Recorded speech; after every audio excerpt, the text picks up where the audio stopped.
La humillaron y la separaron de su bebé, obligándola a cambiar de asiento sin razón clara. Pero apenas unos minutos después, el mismo asistente de vuelo que la avergonzó, se encontró enfrentando consecuencias tan inesperadas que dejaron a todos a bordo en estado de shock. Lo que ocurrió durante ese vuelo no solo cambiaría la vida de los pasajeros, sino también la política de toda la aerolínea. Antes de comenzar, cuéntanos en los comentarios desde dónde nos estás viendo hoy. Y si te gustan historias como esta, no olvides compartir y suscribirte para más relatos de Ava. El avión ya se encontraba en proceso de embarque cuando Amara subió con su bebé de 6 meses en brazos, envuelta en una manta color mostaza, que contrastaba con la piel canela de la joven madre y con sus ojos oscuros, llenos de expectativa y fatiga. Su portabebé colgaba de un hombro mientras arrastraba una mochila de mano con lo esencial, leche, pañales y un peluche pequeño con forma de conejo que asomaba la cabeza desde el cierre, con cada paso por el pasillo estrecho. Algunos pasajeros la miraban con una mezcla de indiferencia y molestia.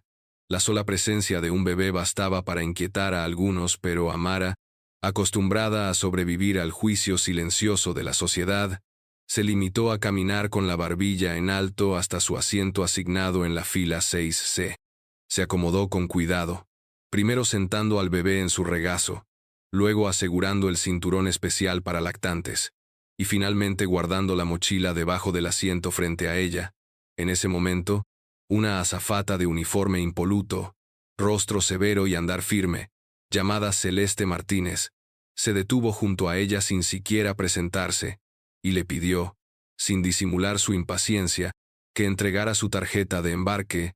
Amara lo hizo de inmediato, acostumbrada a los protocolos, sin imaginar que aquella acción marcaría el inicio de algo que terminaría por conmocionar a toda la tripulación. Celeste la examinó con detenimiento, más allá del simple papel, como si su mirada intentara encontrar una falla en la existencia misma de la joven madre. Tras una pausa incómoda, la devolvió sin decir más, y se marchó con un aire contenido de sospecha. Pasaron apenas 5 minutos, quizás menos, cuando Celeste regresó acompañada de otro tripulante, un hombre alto de expresión neutra que no emitió palabra alguna. Señora, por razones de distribución de peso y seguridad, necesitamos que se cambie de asiento, dijo Celeste con un tono que sonaba cortés solo en la superficie, pero que escondía una firmeza casi autoritaria. Además, el bebé estará más cómodo en la parte trasera del avión, agregó sin consultar, sin ofrecer alternativa, sin preguntar si Amara estaba bien. El silencio se apoderó del entorno. Algunos pasajeros miraban hacia otro lado, otros fingían leer, mientras que una mujer mayor, 2 filas adelante, fruncía el ceño. Amara, confundida y cada vez más incómoda, preguntó con serenidad si podía al menos saber por qué debía ser movida. Pero la respuesta fue un frío. Son instrucciones de cabina, por favor, no haga esto más difícil. Ella se levantó. El bebé comenzó a llorar por el repentino movimiento, y mientras se desplazaba hacia la parte trasera del avión con una mezcla de vergüenza y desconcierto, las lágrimas comenzaron a acumularse en sus ojos, no por el cambio de asiento, sino por la sensación de haber sido tratada como una molestia, como si su presencia, y la de su hijo, fuera un estorbo para la comodidad de otros. Lo que nadie esperaba, ni siquiera Celeste, quien ya estaba sirviendo jugos en la clase ejecutiva con una sonrisa mecánica, era que el llanto del bebé continuaría, suave pero constante, una melodía de angustia infantil que se colaba por todos los rincones del avión, hasta que llegó, inesperado y cargado de decisión, el momento en que la voz del capitán se escuchó por el altavoz, con una firmeza serena que desarmó la cabina entera. Pido a la azafata Celeste Martínez que acuda de inmediato a la cabina de mando. Hay algo urgente que debemos discutir. Nadie sabía qué ocurría, pero el temblor que recorrió el rostro de Celeste fue el primer indicio de que esta historia apenas comenzaba.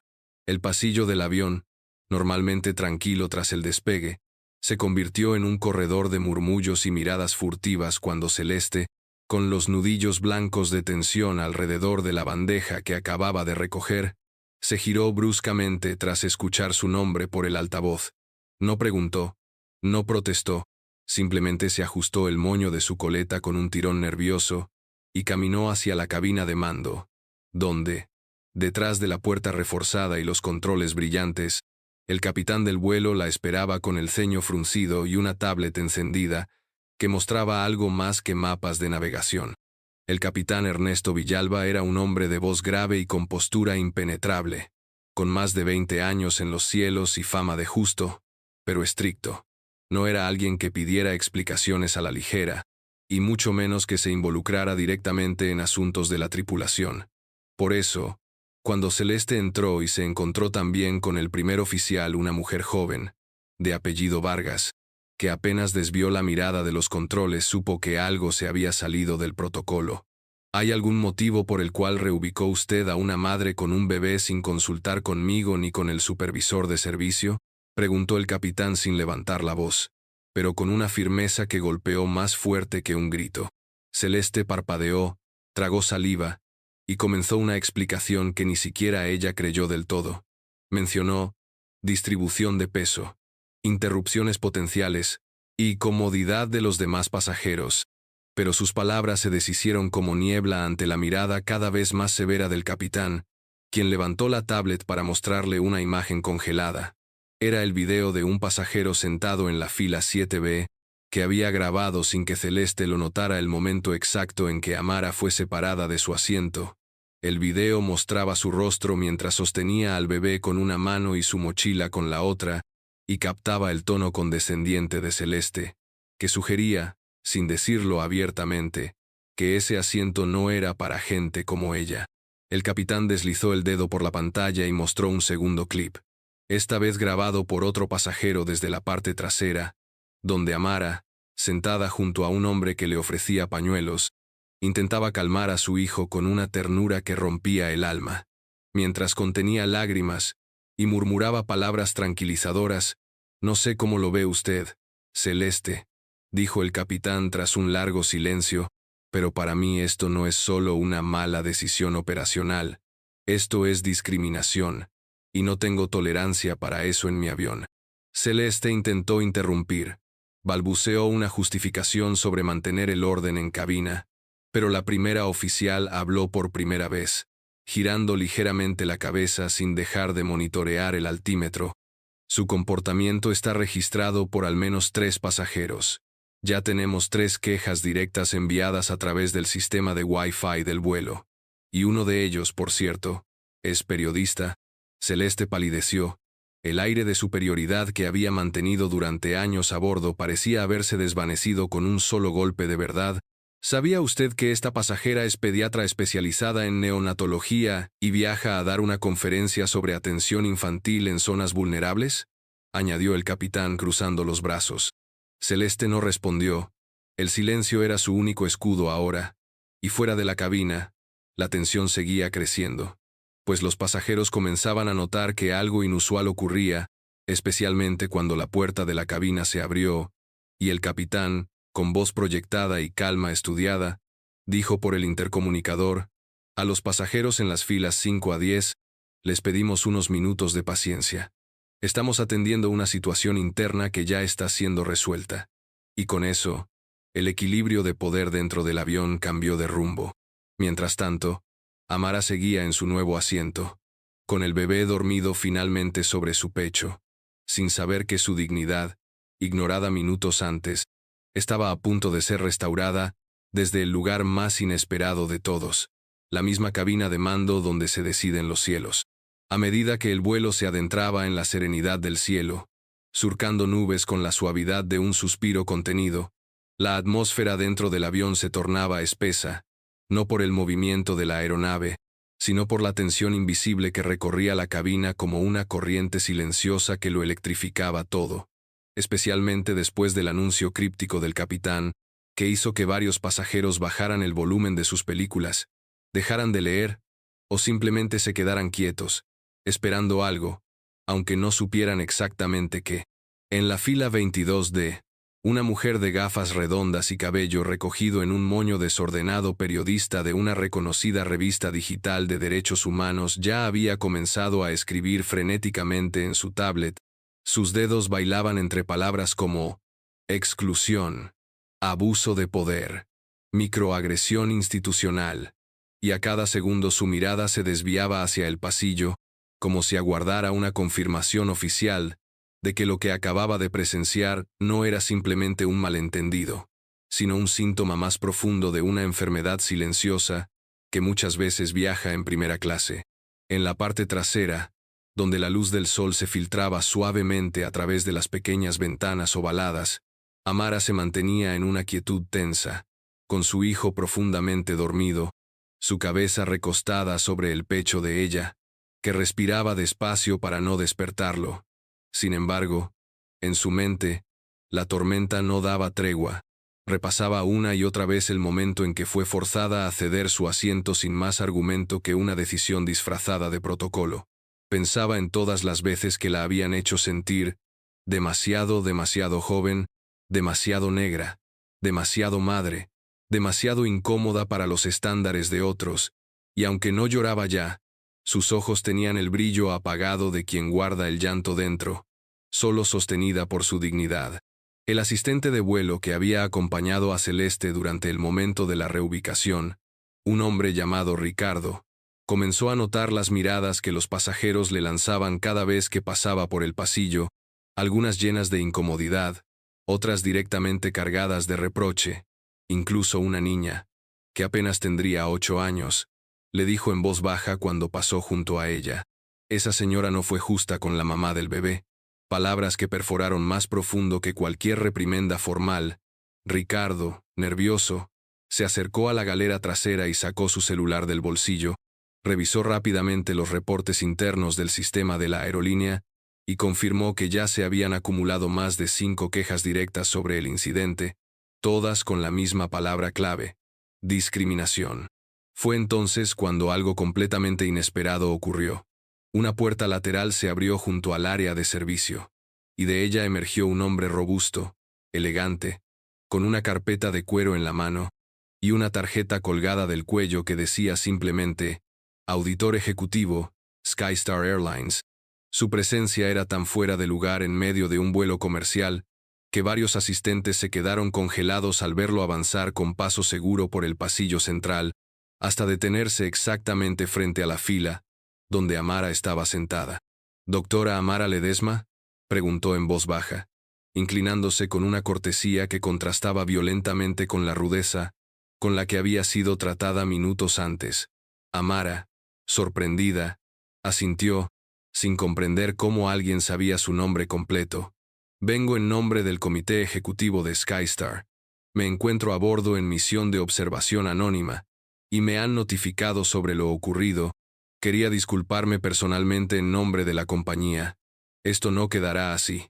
Sus palabras fueron suaves, pero resonaron como un trueno contenido, y mientras la cabina entera intentaba disimular la atención que le prestaban a aquel extraño encuentro, algunos girando la cabeza apenas, otros alzando disimuladamente sus teléfonos, el auditor sacó una pequeña radio de su cinturón, presionó un botón y dijo con voz firme, sin alzar el tono, pero dejando claro que hablaba con autoridad: «Código 17.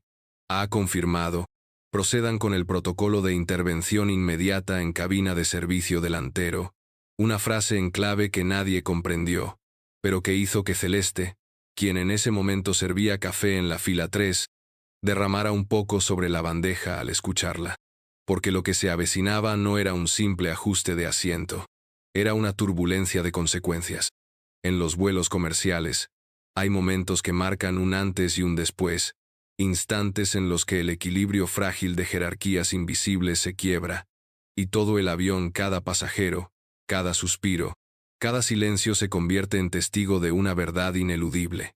Y ese momento llegó cuando la puerta de la cabina del piloto se abrió por segunda vez en pleno vuelo, algo tan poco común que incluso los más distraídos dejaron de mirar sus pantallas para levantar la vista.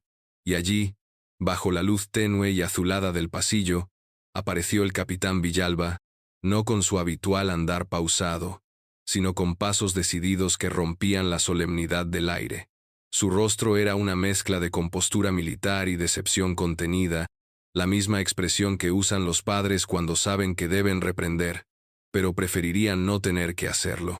Caminar hasta la zona delantera fue un trayecto corto pero simbólicamente inmenso, pues al llegar al área de servicio donde Celeste estaba sirviendo un vaso de jugo de naranja a un ejecutivo somnoliento, el capitán extendió la mano, no para tomar la bandeja, sino para retirarla con delicadeza y colocarla sobre el mostrador metálico. Celeste Martínez, dijo sin rodeos, lo bastante alto como para que lo escuchara también el primer pasajero de la fila 1A. Estás relevada de tus funciones a partir de este momento, por decisión directa de esta cabina de mando y con respaldo de auditoría ejecutiva a bordo. El vaso de jugo tembló, y con él, los nervios de Celeste, quien se giró de inmediato con el rostro más pálido que la servilleta que aún sostenía en la mano. Disculpe, capitán, no entiendo, murmuró, aunque sabía perfectamente lo que significaban esas palabras, pero no se trataba de entender, sino de sobrevivir a la vergüenza que caía sobre ella como una cortina pesada e irreversible. Has violado el protocolo de equidad y trato digno que esta aerolínea tiene como política prioritaria. Has actuado sin consulta ni justificación documentada, y has humillado a una pasajera sin razón operativa válida, añadió el capitán, sin alzar la voz, pero con la precisión de un bisturí verbal que no dejaba margen para duda o defensa. Celeste buscó apoyo en los ojos de sus compañeros, pero encontró solo evasión en algunos y fría neutralidad en otros, especialmente en Ricardo, quien no dijo palabra, pero bajó la vista como si al fin pudiera respirar sin miedo. Por favor, recoge tus pertenencias personales y dirígete al último asiento de la fila 35, donde permanecerás hasta el final del vuelo bajo observación, ordenó el capitán, y aunque no era un arresto formal, la sensación de castigo era total. En la parte media de la cabina, una pasajera grababa discretamente desde el respaldo de su asiento, mientras otra, en la fila 9C, susurraba, «Por fin alguien hace algo», sin disimular la satisfacción que le provocaba ver cómo se hacía justicia en pleno vuelo. Incluso un adolescente, que hasta entonces había estado ignorando todo con sus auriculares puestos, se quitó uno para preguntar en voz baja a su madre, ¿esa señora era la mala? Como si de una película se tratase. Pero lo más inesperado sucedió segundos después, cuando el capitán, en vez de regresar a su cabina, comenzó a caminar lentamente hacia el fondo del avión, hacia el corazón del conflicto, hacia la madre a la que le habían arrebatado no solo un asiento, sino el respeto, y con cada paso que daba, los murmullos aumentaban, las respiraciones se contenían, y la tensión se convertía en expectativa, hasta que finalmente se detuvo frente a Amara, quien aún acunaba a su bebé dormido como si el mundo exterior no pudiera ya alcanzarlos. «Doctora Ledesma», dijo el capitán con una suavidad que pocos hubieran imaginado en un hombre de su talla, «le ruego que me permita disculparme personalmente por lo ocurrido, y me gustaría invitarla de regreso a su asiento original en clase ejecutiva, donde usted y su hijo serán atendidos con la prioridad que merecen». Pero Amara, aún sorprendida por la formalidad del gesto, no respondió de inmediato. Solo lo miró a los ojos durante varios segundos, como si buscara confirmar que aquella justicia no era un espejismo pasajero. Y entonces ocurrió algo que hizo que incluso el avión pareciera contener el aliento. El bebé se movió, emitió un leve gemido, y sin abrir los ojos, extendió una manita que rozó la manga del uniforme del capitán, un gesto simple, casi involuntario, pero que bastó para arrancar un suspiro colectivo entre los pasajeros que lo vieron, como si ese pequeño acto sellara algo mucho más grande que un cambio de asiento. Porque en ese vuelo, a 33 pies de altura, acababa de despegar algo más que un avión, la certeza de que incluso en el cielo, hay momentos en que la verdad pesa más que la altitud. Mientras el capitán Villalba permanecía en medio del pasillo, con la mirada aún fija en la doctora Ledesma y su hijo dormido, algo comenzó a cambiar de forma imperceptible pero imparable en el ambiente de la cabina. No era la temperatura, ni el sonido, ni siquiera la presión, era algo más profundo, una especie de corriente moral que empezó a recorrer las filas, pasando de asiento en asiento, despertando a los pasajeros de esa apatía educada que tantas veces los había vuelto cómplices del silencio. Y ahora, por primera vez, Muchos se sentían parte activa de lo que estaba ocurriendo, aunque no supieran del todo cómo intervenir. Amara, con una mezcla de sorpresa y calma medida, aceptó la invitación del capitán, pero no se levantó enseguida. Lo miró con esa expresión serena que solo las madres que han tenido que luchar desde siempre saben mantener, y con voz suave pero clara respondió: «Solo si mi hijo sigue dormido. No quiero que su descanso se vea alterado de nuevo por el ruido de una injusticia». El capitán asintió, comprendiendo que no era una simple cortesía lo que pedía, sino un gesto de autonomía, y entonces dio un paso atrás, como cediendo simbólicamente el espacio que antes se le había negado. Mientras tanto, en la parte delantera del avión, la escena era otra. Celeste Martínez, ahora despojada de toda autoridad, caminaba por el pasillo hacia el asiento 35F, cada paso acompañado por el zumbido mudo de las miradas que no se molestaban en disimular. Ya no era la figura impecable de autoridad que dominaba la cabina, sino una sombra que intentaba cruzar desapercibida por un escenario que ya no le pertenecía. Al pasar junto a la periodista que escribía en su tablet, pudo ver, con el rabillo del ojo, una palabra subrayada en rojo: sanción. Y fue en ese momento cuando se abrió un nuevo frente de asombro colectivo. Uno de los pasajeros de clase ejecutiva, un hombre canoso de voz grave y chaqueta beige, que hasta ese momento no había intervenido ni con una mirada, se levantó al ver que el capitán acompañaba de regreso a Amara y al bebé, y en un tono educado pero firme, dijo: «Capitán, si me lo permite, cedo mi asiento. Tengo años viajando en esta aerolínea, y creo que ha llegado la hora de ver que el valor no lo define un billete, sino el respeto». Su voz resonó como un eco noble que rompió la indiferencia, y provocó una cadena de reacciones en cadena. Detrás de él, una mujer joven levantó la mano. «Yo también», dijo. «Si se necesita reacomodar a alguien, por favor deme el asiento de atrás. No tengo problema». Luego, otro pasajero que hasta hacía unos minutos parecía profundamente dormido con su antifaz puesto se quitó los auriculares y exclamó: «¿Alguien más quiere ser parte de este vuelo o solo vamos a mirar como siempre?». El avión de pronto se convirtió en un espacio de conciencia despierta, y no solo en un medio de transporte. El vuelo ya no era solo una línea recta entre origen y destino, era una curva inesperada en la historia de todos los presentes. El capitán, testigo de aquel pequeño motín de justicia, levantó una ceja, luego sonrió con discreción y dijo por el intercomunicador: «Estimados pasajeros, agradezco su espíritu de comunidad, sin embargo, el asiento 6C será restituido a su legítima dueña, como corresponde, y me comprometo personalmente a asegurar que el resto de este vuelo transcurra con el respeto que cada uno de ustedes merece».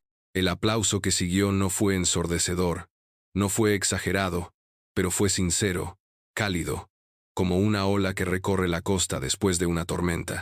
Amara, aún en el pasillo, apretó suavemente al bebé contra su pecho, y al fin caminó de regreso a su asiento original, donde la esperaba una almohada nueva, una botella de agua fresca y una manta especial que uno de los asistentes había preparado cuidadosamente, como un pequeño gesto de restitución. Y aunque no todas las heridas se curan con comodidad, a veces basta con ser visto con dignidad para empezar a sanar. Lo que ninguno de ellos sabía aún era que ese vuelo ya no estaba siendo monitoreado solo por los pasajeros o por el capitán. Una señal silenciosa había sido enviada al centro de control de la aerolínea, y lo que vendría cambiaría más que el trayecto de ese avión. A más de 33.000 pies sobre la tierra, donde el cielo parece infinito y el tiempo parece flotar junto con la nave, los pasajeros del vuelo 1793 ya no estaban simplemente viajando, estaban siendo parte de algo insólito, algo que desbordaba el estrecho cuerpo metálico del avión, algo que pronto se volvería viral, aunque aún no lo sabían, porque mientras Amara se acomodaba de nuevo en su asiento original con su bebé ya despierto pero tranquilo, explorando con la mirada cada rincón de la cabina como si presintiera que ese espacio ya era seguro, en la parte trasera del avión, el silencio de Celeste Martínez se hacía cada vez más incómodo, cada vez más pesado. Los murmullos que antes se contenían por cortesía ahora comenzaban a entretejerse en conversaciones más abiertas, más audaces, ¿Viste cómo la sacaron? Nunca vi algo así en un vuelo. Es lo mínimo que merecía. No fue solo por el asiento. Fue la manera, ¿me entiendes? Las palabras fluían como una corriente de conciencia colectiva, y los teléfonos móviles, que habían permanecido ocultos durante gran parte del trayecto, ahora eran discretamente empuñados por manos temblorosas de indignación, grabando, documentando, subiendo fragmentos del vuelo en redes sociales a través del Wi-Fi satelital. Pero nada de eso se comparó al momento en que el capitán Villalba reapareció en el sistema de intercomunicación, no con la típica voz neutra que anuncia la altitud o el clima en destino, sino con un tono tan firme y transparente que rompió toda expectativa. Damas y caballeros, interrumpo este momento